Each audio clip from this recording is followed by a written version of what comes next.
দুইজন শ্রমজীবী মানুষকে হত্যা করা হলো ফরিদপুরে।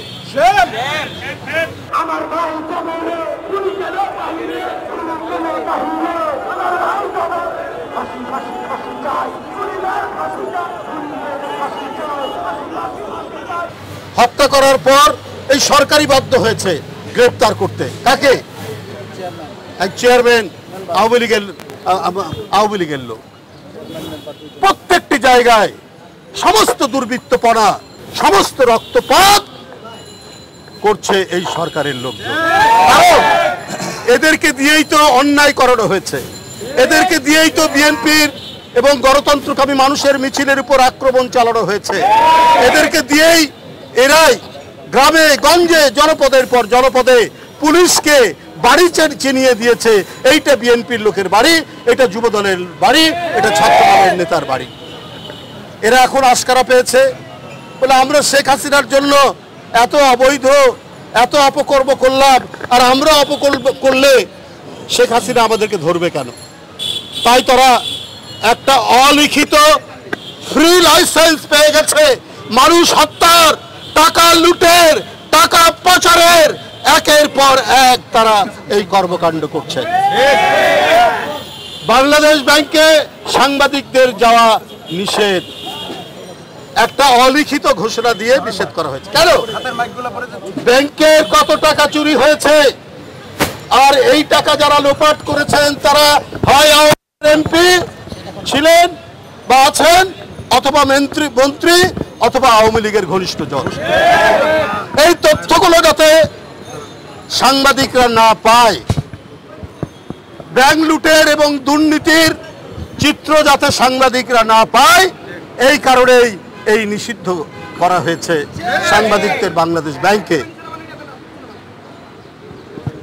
কারণ যারা অপরাধী তারা পাপকে লুকিয়ে রাখতে চায়, তাদের লুটপাট আর দুর্নীতির পাপ ঢেকে রাখার জন্যই গণমাধ্যমের সাংবাদিকদের উপর নিষেধাজ্ঞা জারি করা হয়েছে বাংলাদেশ ব্যাংকে তারা যেন ঢুকতে না পারে।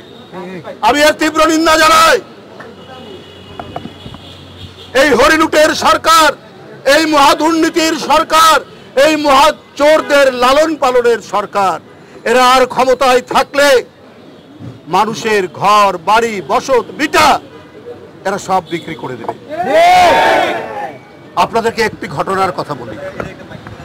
এদেশের রাজনৈতিক দলগুলোর মধ্যে ঐক্যমত হয়নি ইভিএম নিয়ে। ইভিএমে ইলেকট্রনিক ভোটিং মেশিন, এইটাতে ভোট দেওয়ার ব্যাপারে রাজনৈতিক দলগুলো একমত হয়নি। অধিকাংশ রাজনৈতিক দল বলেছে এটাতে কারচুপি হবে, অধিকাংশ, শুধু আওয়ামী লীগ ছাড়া এবং আওয়ামী লীগের দুই একটা বসংগত ছাড়া। তারা 2018 সালের আগে এই ইলেকট্রনিক ভোটিং মেশিন ইভিএমে ভোট নেওয়ার জন্য 3,825 কোটি টাকার 1.5 লক্ষ ইভিএম মেশিন কিনেছিল। তাদের গ্যারান্টি ছিল 9-10 বছর। এই ইভিএম মেশিনগুলো নষ্ট হয়ে গেছে। ভারতে 1996 সালে ইভিএম মেশিন ব্যবহার করে ভোট দেওয়ার, এটা সব রাজনৈতিক দল একমত হয়ে তারা সিদ্ধান্ত নিয়েছে। আর সেইখানে যে ইভিএম মেশিনের দাম তার চাইতে 11 গুণ 12 গুণ বেশি দিয়ে বাংলাদেশ ইভিএম মেশিন কিনেছে, অথচ সেগুলো নষ্ট।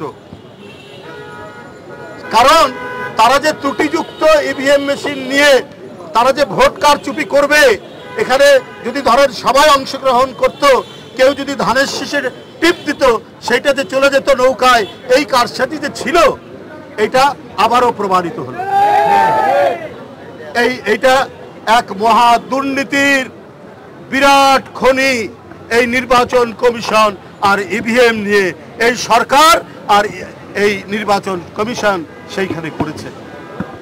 তো এই যদি পরিস্থিতি হয়, এই যদি অবস্থা হয়, তাহলে এই গণবিরোধী ভোট লুটের সরকার, জনগণের অধিকার হরণ করার সরকার, একে কি আর ক্ষমতায় টিকে টিকে থাকা কি এটা আমাদের দেখতে হবে, আমাদের সংগ্রাম পরিচালনা করতে হবে।